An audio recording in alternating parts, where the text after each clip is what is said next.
Hey all, Doc David here with another episode of Head Shrink Inc.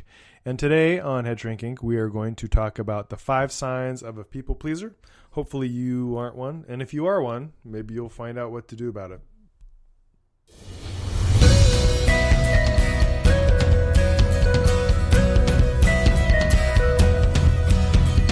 You are listening to Head Shrink Inc., your answers to life, relationships, and daily living. Hey all, it's Dr. David with Head Shrink Inc. And I don't even know what episode this is. I just know I don't keep track of the episodes. I just do podcasts and publish them. But thanks for listening. For those of you that are tuning in and sending me questions, I appreciate that. So I just have been running into kind of some different personalities of people recently. I mean, today I just had an interaction with definitely a toxic person. And I thought, man, I need to do another podcast about this kind of interaction. And I realized, oh wait, I already have an interaction. I already have a podcast about toxic people. So if you're wanting to know like how to know what a toxic person is, how kind of the traits of a toxic person, if you look through my episodes, there is a podcast on that. Today I want to talk about people pleasers. So a lot of times people pleasers are seen as, a lot of times they're called doormats, because when you're a people pleaser, you often get stepped on pretty easily. And people pleasers are also known as martyrs as well. Like they're the one that take the fall for everyone. They're the one that tries to make everything peaceful a lot of times. And so I was trying to think about people that I know that are people pleasers and clients that I've interacted with that are people pleasers. And so I came up with a couple, 6 traits of a people pleaser that, you could maybe pay attention to these. And if you find these to be true in your own life, then it might be something, it might signify that you tend to be a people pleaser, or you may be able to identify somebody that is a people pleaser and kind of give them some loving advice about maybe how they could do things differently.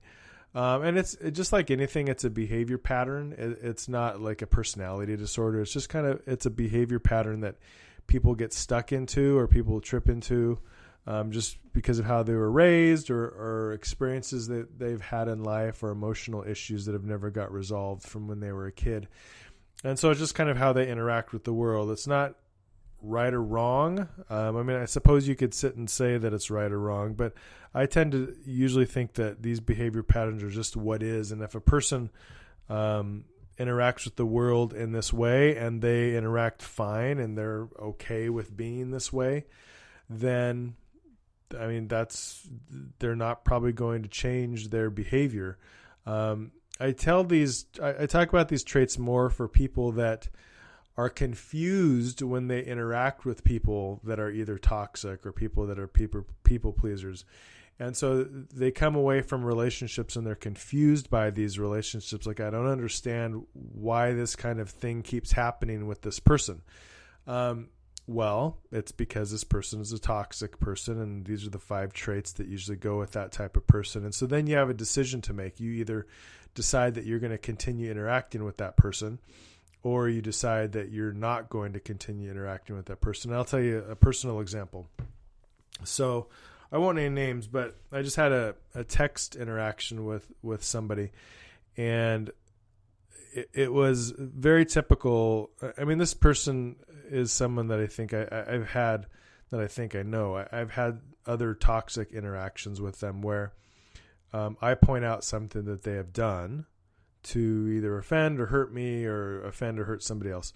And then they don't apologize, and then they make accusations or assumptions, and they tell me what I need to do to get over whatever the issue is. They don't address it. They don't try to make things right. And so I had this interaction, and I went back and I looked at my article that I wrote, and I realized, you know what? At some point you have to make a decision that I'm just not going to interact with that person anymore because of that toxicity in the relationship. And so I just had one of those interactions. So just so you know, I'm not And I say that because I want people to know that I'm not above all these things that I talk about. Like, I'm in the mix. I have interactions with people that are toxic, that are people pleasers. I meet with clients also. I mean, I have friends that are like that. And so I have to create boundaries and create some distance at times between myself and those people. So let's get to the people pleaser. So the people pleaser, the first trait, and none of these are in any particular order. It's just kind of how I wrote it. So new friends mean the world to people pleasers. And here's why. These new friends, they don't know the people pleaser, and thus they can't judge him. That's one of the things that the people pleaser does not want to have happen to them. They do not want to be judged. So they work hard at making new friends and focusing on new friends. The people pleaser tends to let these new friends know that they are super important. They invite them to events. They make them the center of attention. And so these new friends think, wow, this person, the people pleaser, really wants to be a close friend with me.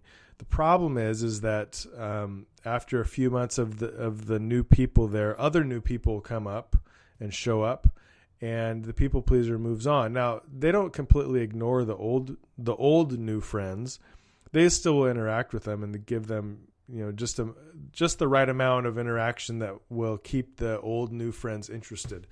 But new friends mean the world to a people pleaser. So, number 2 is opinions of others are all important. So people pleasers a lot of times have difficulty in how they view themselves, and how others view them is super important. Validation from others becomes super important. If someone challenges them, or if someone questions the way that a view that they have or an opinion that they have, they often will avoid that person or eliminate that person from their circle of friends because they can't handle the potentially negative interaction. Even if it's a small interaction, they can't handle that negative interaction. So appearance becomes important to the people pleasers. They need to make sure that they're doing the coolest things, they're doing the latest things, their kids are doing the coolest things and the latest things. And so you can see, like, with the advent of social media, oh man, it is so much easier for a people pleaser to keep up appearances. And I mean, not only do people pleasers keep up appearances, people in general keep up appearances on social media, but the opinions of others are all important. Along with that is number 3, confrontation is avoided. Like I said earlier, no one really likes confrontation, and there have been times that people say, oh, well, David, you like confrontation. And I don't actually like it. It's not something that I sit back and I think, yes, I can't wait to have a confrontation. I just don't mind it that much. If a person's willing to stay friends and they have a different opinion than me, I love kind of interacting back and forth and talking through it. The problem I have with confrontation is that so many times you have an interaction with somebody, and especially on Facebook because it's so unpersonal, but you have a negative interaction with somebody, and then the next time you see them, it's just so awkward because either they're not your friend or you did it on Facebook and you said rude things. And so I don't mind confrontation, but a people pleaser does not want confrontation. They'll even probably lose sleep over a potential confrontation. And the problem is with the confrontation for a people pleaser, there's this chance that they will appear, that weaknesses will appear. And if weaknesses will appear, then they don't appear as cool or hip or mainstream. And so they keep shallow relationships they have a lot of shallow relationships. And deeper relationships take work, and deeper relationships often include confrontations and critiques of behavior, which a people pleaser does not want. Another thing for people pleasers is that time management does not exist. So they're constantly moving to keep on the go. Keep it on the go keeps them from being discontent, because when a people pleaser stops and kind of contemplates life, discontentment can seep in, and they do not want to be discontent. So they tend to not have time management because they overcommit to things. because they don't want to ever say no to somebody, because then that would make them look bad. So they overcommit to things. And this is the thing where it's crazy. They overcommit to things, so then they actually do have to not go to things. And then they actually do end up looking bad. So they look good because they agree to something. Then they come up with a legitimate excuse for why they can't keep the actual commitment. And it could be a legitimate excuse. I'm not going to say that they're lying, but they overcommit, and then things come up where they have to then back out of things. And where I've seen it happen is the people pleaser is married to somebody who has to make the excuse for why they can't do whatever it is that that the people pleaser had agreed to do. And so there's definitely challenges in relationships if you're married to a people pleaser. For a people pleaser, if they get stuck emotionally, it gets difficult. So being nice is more important than being real. They're more compelled to be nice instead of expressing how they really feel about things. Because if they express how they really feel about things, someone may not agree, and it could lead to a confrontation. And this would cause a people pleaser to feel overwhelmed, because somehow they are less of a person if someone were to think poorly of them. So a lot of their esteem is caught up into how they look and how they appear to others. I think there's a theme there that we've been talking about. And then a final thing that would identify that you can identify people pleasers, there's this constant pressure to perform and keep up appearances. Now, like I said earlier, Facebook and social media make it pretty easy, because you can, get the exact posed shot that you want, and you don't have to do a lot of work, and then the job is done, because wow, look at this perfect family, wow, look at that perfect Christmas that they have, wow, so great, it would be so amazing to be in your family. That kind of thing makes a people pleaser's day. So due to the constant pressure to perform and keep up appearances, they often suffer from anxiety and discontentment, and a fear of discontentment. And anxiety is a mental health issue. Discontentment isn't necessarily a mental health issue. But I've seen it where this anxiety and discontentment leads to poor family relationships. And I mean, there have been, if a people pleaser is married to somebody that just kind of likes life to be real, there's some real problems that can come up there. And I've seen it, and that's been in my office as I've worked with couples.